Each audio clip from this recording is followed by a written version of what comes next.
Hello everyone, welcome to अभियंता maths.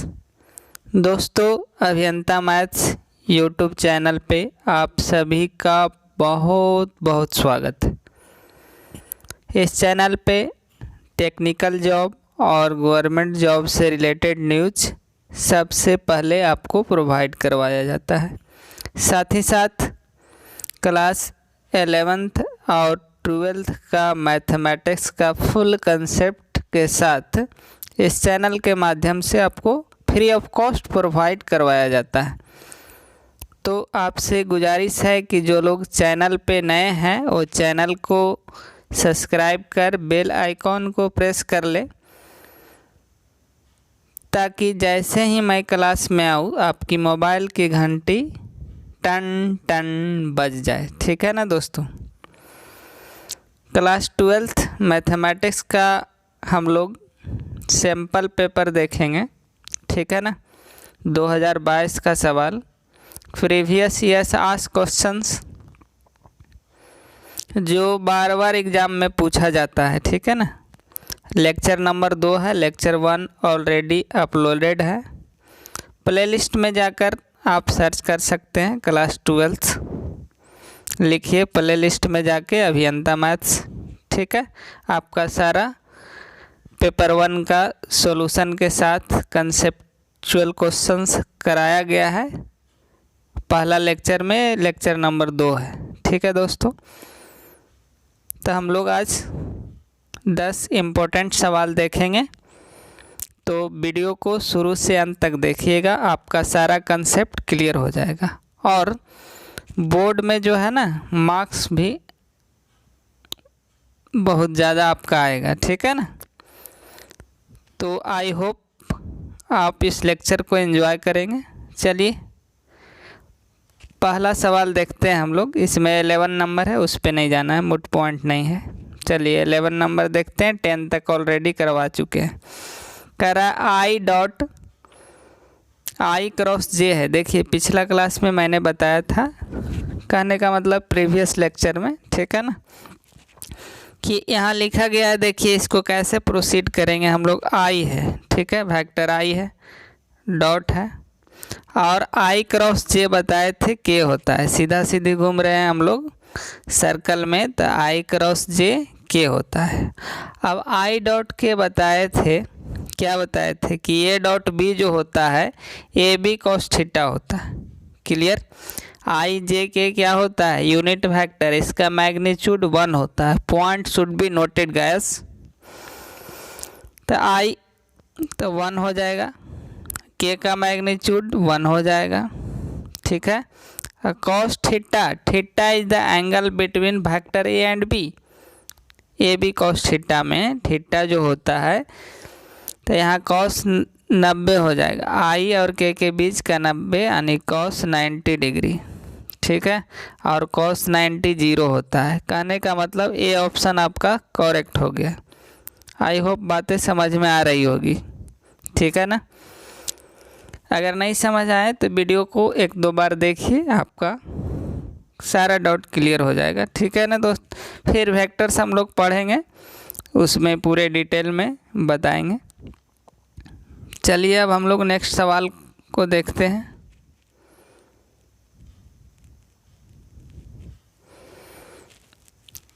Twelve number question क्या कह रहा है कि 2i + 3j + 4k dot i - j - k। कहने का मतलब 2 वेक्टर है, उसका डॉट है, निकालना है। कैसे निकालेंगे समझिए, लिख रहा हूँ। देखिए फर्स्ट ए वाला है, सेकेंड ए वाला वेक्टर है। ठीक है ना।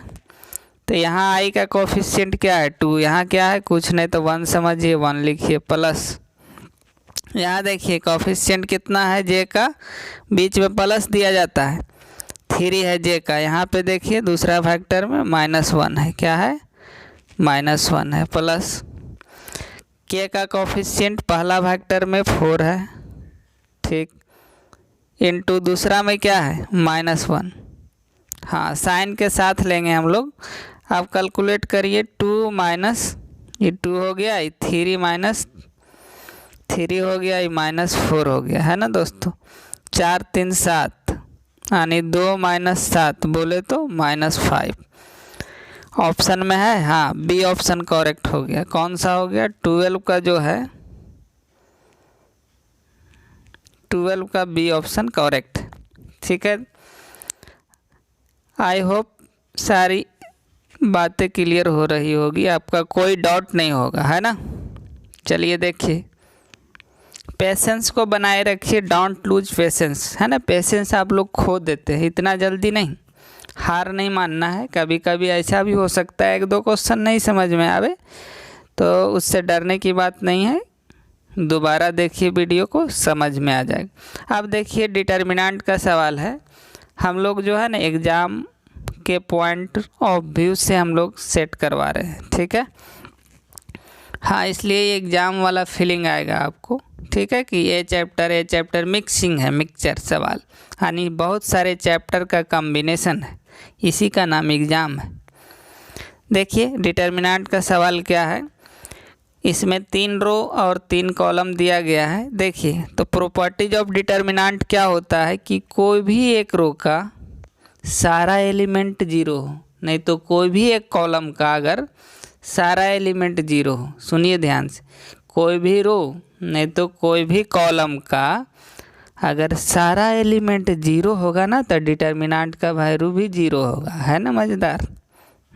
चलिए, डी ऑप्शन करेक्ट हो गया। अगला बढ़ते हैं हम लोग 14 नंबर सवाल की ओर। चलिए थोड़ा जूम कर लेते हैं। चलिए 14 नंबर सवाल पे आते हैं। कह रहा है इंटीग्रल tan x dx, ये तो फार्मूला है ना। tan x dx का होता है log mod sec x plus c होता है। c के जगह k भी लिख सकता है, कांस्टेंट है, ठीक है, कोई नंबर है k। तो इंटीग्रल tan x का dx का क्या हो जाएगा, log mod sec x plus c, के जगह सी भी रख सकता है, ठीक है ना। कभी कभी क्या बदमाशी करता है, सी को पहले लिख देता है, ठीक है ना, नहीं तो के को पहले लिख दिया, उससे आपको डरने की कोई बात नहीं है, ठीक है। इसी को कैसे लिख सकता था, k plus log mod sec x, एक ही चीज़ है, ठीक है ना। ये ऑप्शन करेक्ट हो गया 14 का, ठीक है। आगे बढ़ते हैं हम लोग 15 नंबर सवाल में। थोड़ा जूम कर लेते हैं, आप लोग को दिक्कत नहीं हो। चलिए 15 नंबर सवाल है, इसमें स्टार लगाइए, बहुत ही इम्पोर्टेंट सवाल है, VVI है। करा integral sec square 3x dx, ठीक है ना।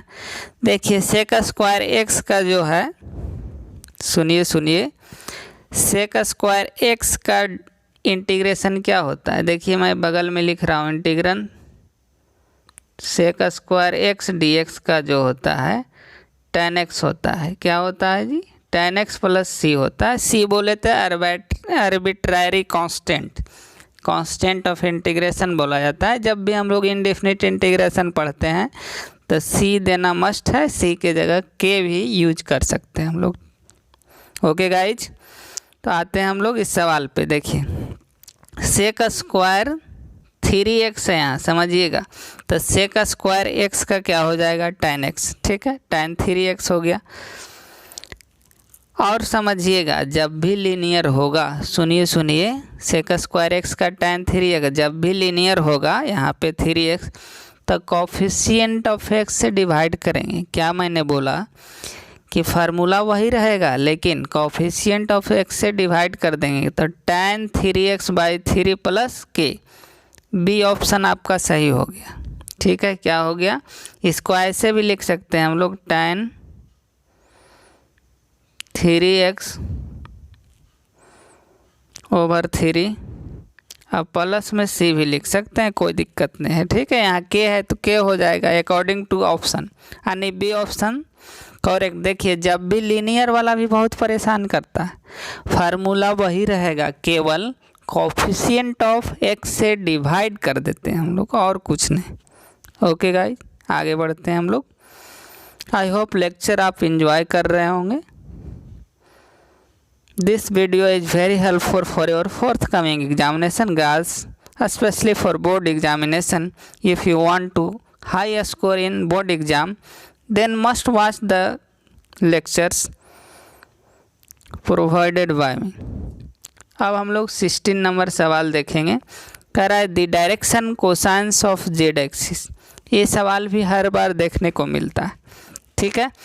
कभी पूछेगा the direction cosines of x axis, the direction cosines of y axis, the direction cosines of z axis. 3 सवाल यहाँ से क्रिएट होता है। देखिए जेड एक्सिस पूछा ना, तो जेड वाला को 1 करेंगे। सुनिए क्या बोल रहे हैं। जेड वाला को 1 कर देंगे, बाकी सब 0 रहेगा, ठीक है। 0 0 1 हो गया। ये एक्स होता है, ये वाई होता है, ये जेड होता है। क्लियर। जेड एक्सिस पूछ दिया, direction cosine of z axis. देखिए एक्चुअल थीम क्या होता है मैं बता रहा हूँ। होता है cos 90 डिग्री, ठीक है ना। और उसके बाद होता है cos 90 डिग्री, और फिर हो गया cos 0 डिग्री, ठीक है ना। इसलिए 0 0 1 हो गया। अब देखिए इसी में अगर पूछता आपका, देखिए यहाँ पे हटा रहे हैं वाई एक्सिस। सुनिए ध्यान दीजिए थोड़ा। वाई एक्सिस पूछता तो आंसर क्या हो जाता, 0 1 0, ठीक है। जो पूछ रहा है ना दोस्तों, उसको 1 मानिए और बाकी सबको 0। एक और देख लेते हैं हम लोग, उसको क्यों छोड़ें। मान लो एक्स एक्सिस पूछता तो शुरू में 1 होता, बाकी दोनों 0 0। 3 तरह का सवाल यहाँ से आएगा। ये भी आई है, ठीक है ना। The direction cosine of x axis 1 0 0, the direction cosines of y axis 0 1 0, the direction cosines of z axis 0 0 1। I hope clear हो गई होगी तीनों बातें। यहाँ से 3 सवाल बनता है। आगे बढ़ते हैं हम लोग। एक और बहुत ही प्यारा सा सवाल है, 17 नंबर, ठीक। कितने नंबर, 17 नंबर। हाँ देखिए कह रहा है the direction ratio of the straight line joining the points 2 3 5। Question cut रहा है। 2 ज्वाइनिंग, देखिए पॉइंट को यहाँ मार्क कर रहा हूँ मैं, ठीक है। एक बार और अच्छे से पढ़ के सुना देता हूँ। कह रहा है the direction ratio of the straight lining joining the points 2 3 5 and 4 6 8। देखिए समझिए थोड़ा सा, ज़्यादा जूम हो गया, चलिए ठीक है। देखिए पॉइंट दिया गया है इतना और इतना है, ठीक है ना। देखिए डायरेक्शन रेशियो निकालना है। क्या करना है, तो देखिए इसमें से मान लो x1 y1 z1 है, ठीक है। पहला देखिए लिख रहा हूँ मैं, x1 y1 z1। ये वाला हो जाएगा x2 y2 z2, ठीक है। कहीं कहीं क्लियरली नहीं दिख रहा है तो बातों पे गौर कीजिए, हो जाएगा क्लियर, ठीक है। देखिए यहाँ जो 3 पॉइंट है, यहाँ भी 3 पॉइंट है। देखिए क्या डायरेक्शन रेशियो निकालना होगा आपको।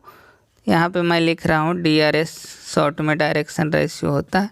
फार्मूला होता है x2 माइनस x1। समझिएगा क्या मैं बोल रहा हूँ, x2 माइनस x1 यानी 4 माइनस 2 बोले तो 2 हो गया, ठीक है। y2 माइनस y1, y2 6 है, y1 क्या है 3, 6 में से 3 गया 3 हो गया। अब देखिए Z3 माइनस Z2, ठीक है। Z2 में से Z1 को घटाइए, यानी 8 में से 5 को घटाइए, 3 हो गया। क्लियर। ऑप्शन चेक कर लीजिए एक बार। 8 में से 5 गया 3, 6 में से 3 गया 3, 4 में से 2 गया 2। है ऑप्शन कोई? 2 3 3, हाँ है, बी ऑप्शन सही हो गया, ठीक है। देखिए एक बार और क्लियर कर देता हूँ। देखिए फार्मूला मैं यहाँ लिख देता हूँ, डायरेक्शन रेशियो का क्या होता है। x2 माइनस x1, ठीक है गाइज, कॉमा दीजिए y2 माइनस y1, उसी तरह z2 माइनस z1, और x1 y1 z1 हो गया, x2 y2 z2, ठीक है। इस पे बैठाइएगा, बी ऑप्शन करेक्ट होगा। क्लियरली आगे बढ़ते हैं हम लोग। 18 नंबर सवाल देखते हैं।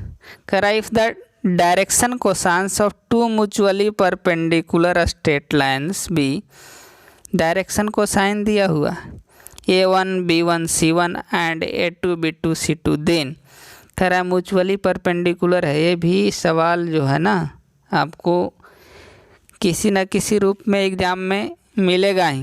म्यूचुअली परपेंडिकुलर और एक होता है पैरेलल, दो तरह का सवाल रहेगा, दोनों मैं क्लियर करवा देता हूँ। देखिए अगर परपेंडिकुलर पूछे तो A1 A2 इसका पहला इसका पहला, A1 A2 plus B1 B2 plus C1 C2 equal to 0 होता है। ठीक है ना दोस्तों, ए ऑप्शन करेक्ट हो गया। आगे इसी में अगर पूछता, ध्यान दीजिए थोड़ा, कहता पैरेलल, ठीक है ना, तो हो जाता A1 by A2 equal to B1 by B2 equal to C1 by C2। हो गया क्लियर। अगर पैरेलल पूछता तब। आगे बढ़ते हैं हम लोग। एक और बहुत ही खूबसूरत सा सवाल है 19 नंबर। करा the direction ratios of the straight line x minus alpha upon 2 equal to y minus beta upon 3 equal to z minus gamma upon 3r। देखिए पूछा जा रहा है डायरेक्शन रेशियो। क्या पूछा जा रहा है? Direction ratio. देखिए दोस्तों नीचे वाला A B C इसको बोला जाता है, यानी 2 3 डायरेक्शन रेशियो A होता है, ठीक है ना, B होता है और C होता है। ये हो गया नीचे में, ठीक, यानी B ऑप्शन आपका करेक्ट हो गया। ठीक है, तो इस वीडियो में हम लोग इम्पोर्टेंट सवाल देखें, है ना, 10 इम्पोर्टेंट सवाल देखें। आई होप वीडियो लेक्चर आपको पसंद आया होगा, तो वीडियो को लाइक शेयर सब्सक्राइब करके साथ ही साथ अपने दोस्तों के पास भी भेजिए जिनको ज़रूरत है। ठीक है ना दोस्तों, तो इस वीडियो में इतना ही।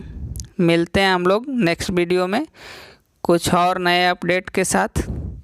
तब तक के लिए थैंक यू। मेरे साथ वीडियो में बने रहने के लिए बहुत बहुत धन्यवाद। थैंक यू मेरे प्यारे दोस्तों।